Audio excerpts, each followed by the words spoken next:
Yan si Boss Vicente, say hi. Hi. Yan. Kain tayo. Siyempre, ayan po ako.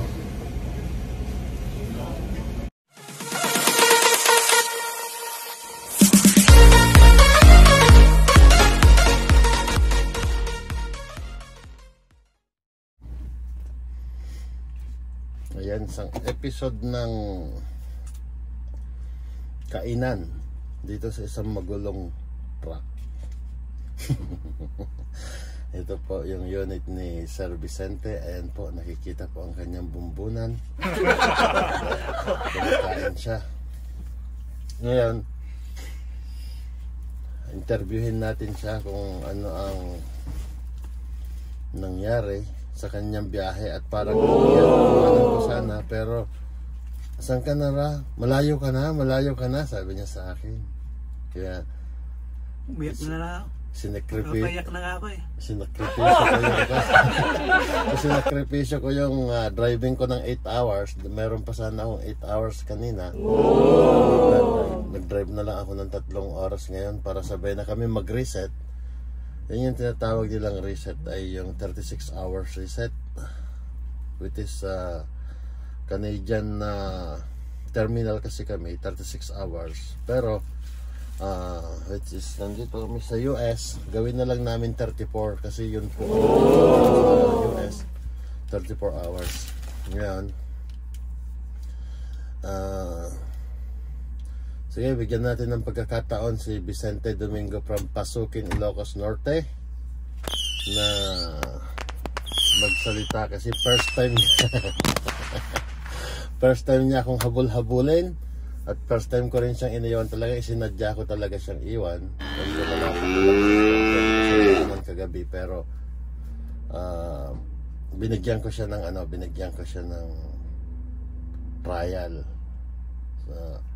Pero hindi naman yung minomonitor ko naman siya kung nasaan siya. Ngayon, ano ang masasabi mo sa masasabi ko ay sabi lang, eto kasi first time niya. First time ko talagang fresh ako ng nervyos. Fresh from the school. Talaga si Warap ay napakabait na kahit anong mangyari hindi ako iniwan.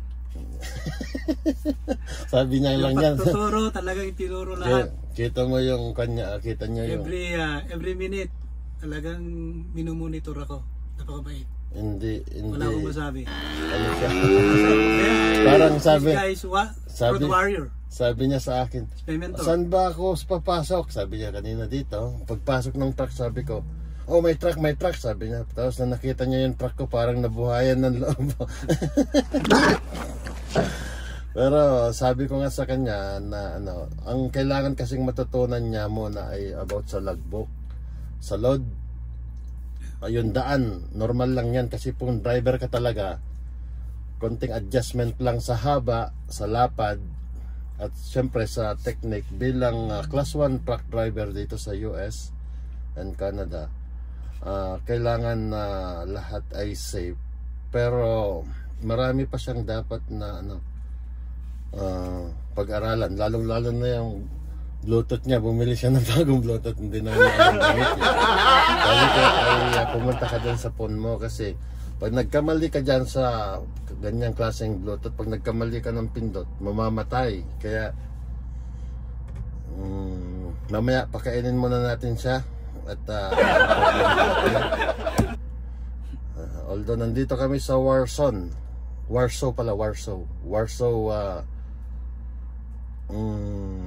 Indiana.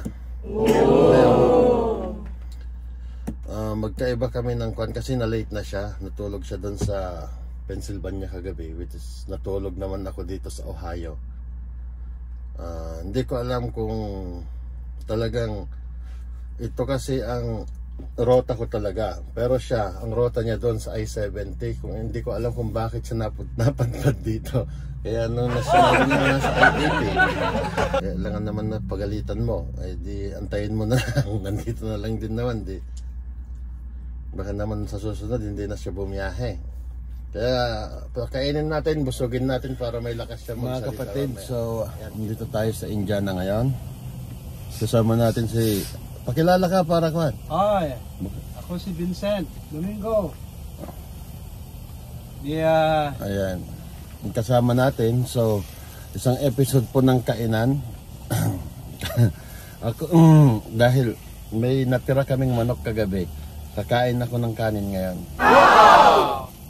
Kaya kain tayo. Mamaya ay interviewin natin, busugin muna natin, tignan natin kung ano ang masasabi niya. At parang nagmamalamala siya.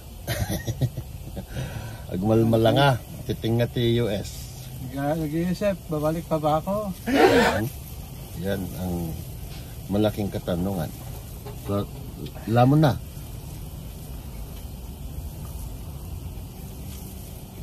Kain mo na.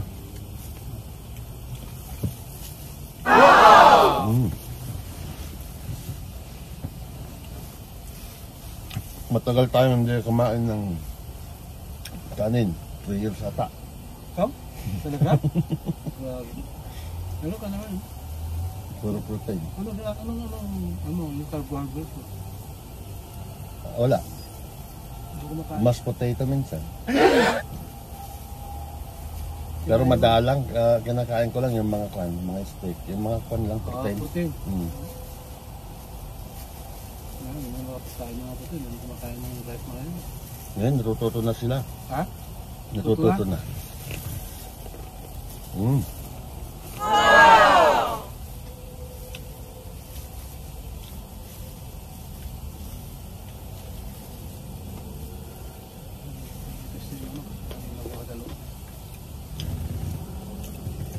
Yung pinag-aagawan namin ng bata kami ito.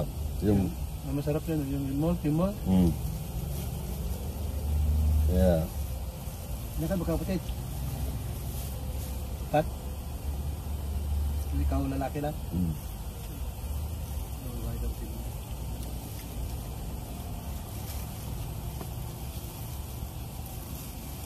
Ayan.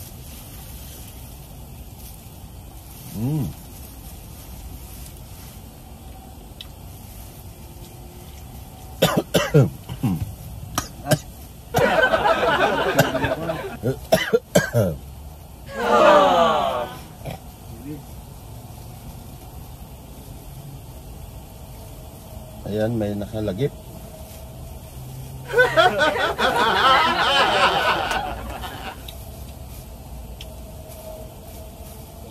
Ayan. Pantay ah.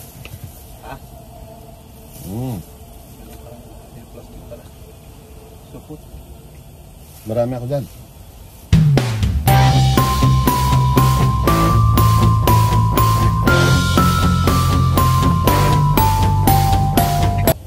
Tara, kain tayo.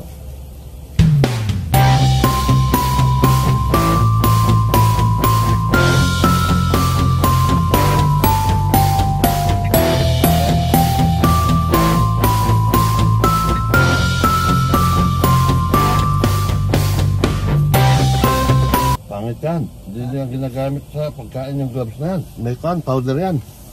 Ayun o. Tanggalin mo yan. Ano ka, mag-ooperasyon? Hindi. Wala. Patayin mo yung sarili mo. Kaya sorry.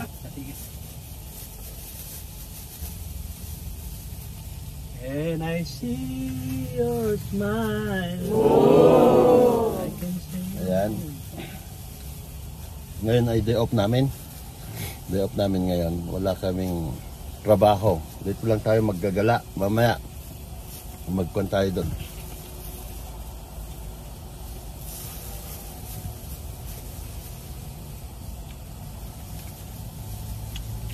Ang sarap.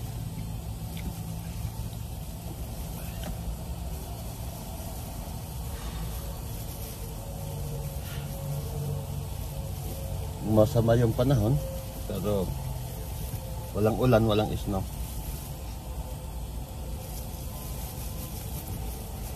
Ano ba yung pinaka-snow nila dito? na Ay, ano yung kwan?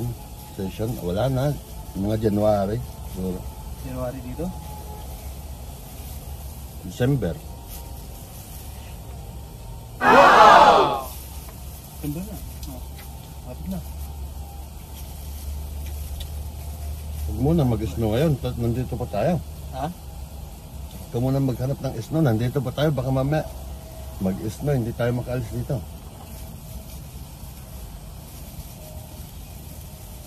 Ayan. Tara, kain tayo.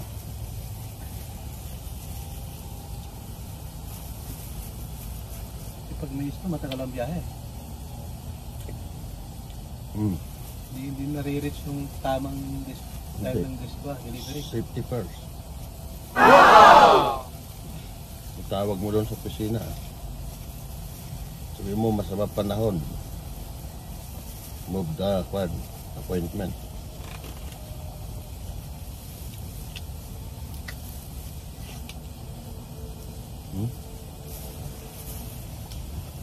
Dito daw si Ricardo eh. Illinois.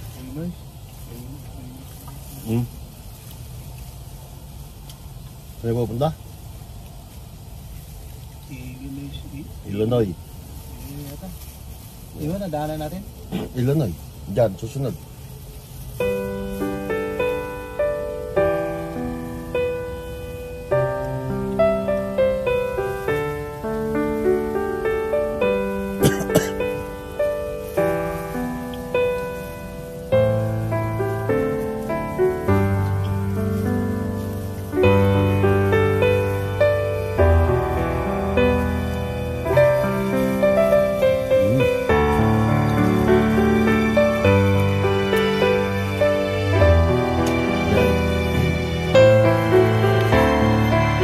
Kainan.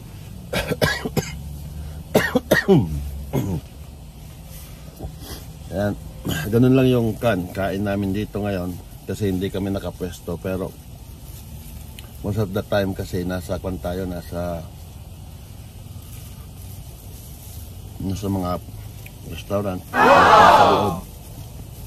Pero maayos ngayon kasi ay nagkaayaan lang kaming kumain, kaya ganito ang aming pwesto.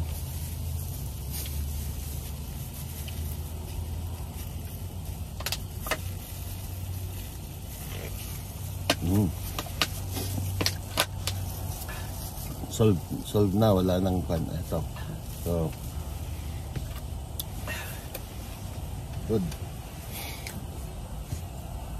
Ngayon, ang ating kasama ng Vicente Domingo ay nanghangan ata. Ayan, mamaya interviewin natin siya.